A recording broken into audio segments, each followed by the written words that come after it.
Hello friends, welcome to my YouTube channel. तो friends, UPSC के जो प्रीवियस ईयर के एनवायरनमेंट और इकोलॉजी के क्वेश्चंस थे, इससे प्रीवियस वीडियो में हमने इसका पार्ट 4 डिस्कस किया था। आज इस वीडियो में हम इसका पार्ट 5 डिस्कस करेंगे, जिससे आपको आपके आने वाले एग्जाम में काफ़ी हेल्प मिलेगी। तो चलिए, बिना टाइम वेस्ट करे हम वीडियो को शुरू करते हैं। फर्स्ट क्वेश्चन है, निम्नलिखित में से कौन भौगोलिक क्षेत्र की जैव विविधता के लिए खतरा हो सकता है? तो ऑप्शन आप देख सकते हैं। पहला आपको दिया है ग्लोबल वार्मिंग, दूसरा है निवास स्थान का विखंडन, तीसरा है विदेशी प्रजातियों का आक्रमण और चौथा क्या है, शाकाहार का प्रचार। और ऑप्शन आपको क्या दिए हैं? ए है 1, 2 और 3, बी है 2 और 3, सी है 1 और 4 और डी क्या है 1, 2, 3 और 4। तो इसका राइट आंसर क्या हो जाएगा? तो राइट आंसर हो जाएगा इसका ऑप्शन नंबर ए, यानी कि 1, 2 और 3 यहाँ पे सही है। यानी कि ग्लोबल वार्मिंग, निवास स्थान का विखंडन और जो विदेशी प्रजातियों का आक्रमण है, ये क्या है, भौगोलिक क्षेत्र की जैव विविधता के लिए खतरा हो सकता है। अब नेक्स्ट क्वेश्चन देखते हैं हम। क्वेश्चन नंबर 2, निम्नलिखित बाघ आरक्षित क्षेत्रों में क्रांतिक बाघ आवास यानी कि क्रिटिकल टाइगर हैबिटाट के अंतर्गत सबसे बड़ा क्षेत्र किसके पास है?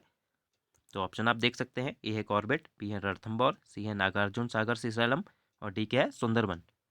तो इसका राइट आंसर क्या हो जाएगा? तो राइट आंसर हो जाएगा इसका ऑप्शन नंबर सी, यानी कि नागार्जुन सागर सीसैलम के पास क्या है, क्रिटिकल टाइगर हैबिटाट क्या है, सबसे बड़ा है। अब जो नागार्जुन सागर सीसैलम बाघ अभ्यारण्य है, ये आंध्र प्रदेश में स्थित है तथा इसका क्षेत्रफल कितना है, तो ये भी याद रखिएगा, 3728 वर्ग किलोमीटर इसका क्षेत्रफल है। अब नेक्स्ट क्वेश्चन देखते हैं हम। क्वेश्चन नंबर 3, भारत में कार्बोफ्यूरेन, मेथिल पैराथियोन, फोरेट, ट्राईएज़ोफॉस के इस्तेमाल को आशंका से देखा जाता है। ये रसायन किस रूप में इस्तेमाल किए जाते हैं? तो ऑप्शन आप देख सकते हैं। ए है कृषि में पीड़कनाशी, बी है संसाधित खाद्यों में परिरक्षक, सी है फल पक्वन कारक और डी क्या है, प्रसाधन सामग्री में नमी बनाए रखने वाले कारक। तो इसका राइट आंसर क्या हो जाएगा यहाँ पे? तो राइट आंसर हो जाएगा इसका ऑप्शन नंबर ए, यानी कि ये सभी क्या है, कृषि में पीड़कनाशी के रूप में प्रयोग किए जाते हैं। अब नेक्स्ट क्वेश्चन देखते हैं हम। क्वेश्चन नंबर 4, निम्नलिखित को सुमेलित कीजिए। तो एक तरफ आपको राष्ट्रीय पार्क या वन्यजीव अभ्यारण्य दिए हैं और दूसरी तरफ किस राज्य में स्थित है आपको बताना है। तो आप देख सकते हैं। ए है बोंडला वन्यजीव अभ्यारण्य, बी है कांगरेट घाट राष्ट्रीय पार्क, सी है औरंग अभ्यारण्य और डी क्या है, ऊषा कोटी वन्यजीव अभ्यारण्य। तो ऑप्शन में आप देख सकते हैं आपको क्या दिया है, ए, बी, सी और डी दी है। तो इसका राइट आंसर क्या हो जाएगा? तो राइट आंसर हो जाएगा इसका ऑप्शन नंबर बी, यानी कि जो बोंडला वन्यजीव अभ्यारण्य है, ये कहाँ, तो ये गोवा में स्थित है। और जो कांगरे घाट राष्ट्रीय पार्क है, ये कहाँ, तो ये छत्तीसगढ़ में स्थित है। और औरंग अभ्यारण्य कहाँ है, तो ये असम में है। और ऊषा कोठी वन्यजीव अभ्यारण्य कहाँ है, तो ये ओडिशा में स्थित है। तो याद रखिएगा इन्हें कि ये किस राज्य में स्थित है। अब नेक्स्ट क्वेश्चन देखते हैं हम। क्वेश्चन नंबर 5, बलुई और लवणी क्षेत्र एक भारतीय पशु का प्राकृतिक आवास है। उस क्षेत्र में उस पशु के कोई परभक्षी नहीं है, किंतु आवास ध्वंस होने के कारण उसका अस्तित्व खतरे में है। यह पशु निम्नलिखित में से कौन सा हो सकता है? तो ऑप्शन आप देख सकते हैं। ए आपको क्या दिया है, भारतीय वन्य भैंस, बी है भारतीय वन्य गधा, सी है भारतीय वन्य शूकर और डी क्या है, भारतीय गजेल यानी कि कुरंग। तो इसका राइट आंसर क्या हो जाएगा? तो राइट आंसर हो जाएगा उसका ऑप्शन नंबर बी, यानी कि ये क्या है, भारतीय वन्य गधा इसका राइट आंसर है। नेक्स्ट क्वेश्चन देखते हैं। क्वेश्चन नंबर 6, प्रकृति एवं प्राकृतिक संसाधन अंतर्राष्ट्रीय संरक्षण संघ यानी कि IUCN द्वारा प्रकाशित रेड डाटा बुक्स में निम्नलिखित सूची या सूचियां सम्मिलित की जाती हैं। तो आपको बताना है कि रेड डाटा बुक्स में इसमें से किसको सम्मिलित किया जाता है।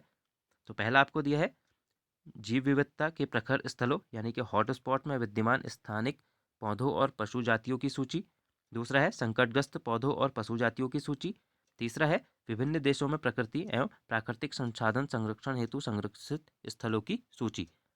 और ऑप्शन आप देख सकते हैं आपको क्या दिए हैं। ए है 1 और 3, बी है केवल 2, सी है 2 और 3 और डी क्या है, केवल 3।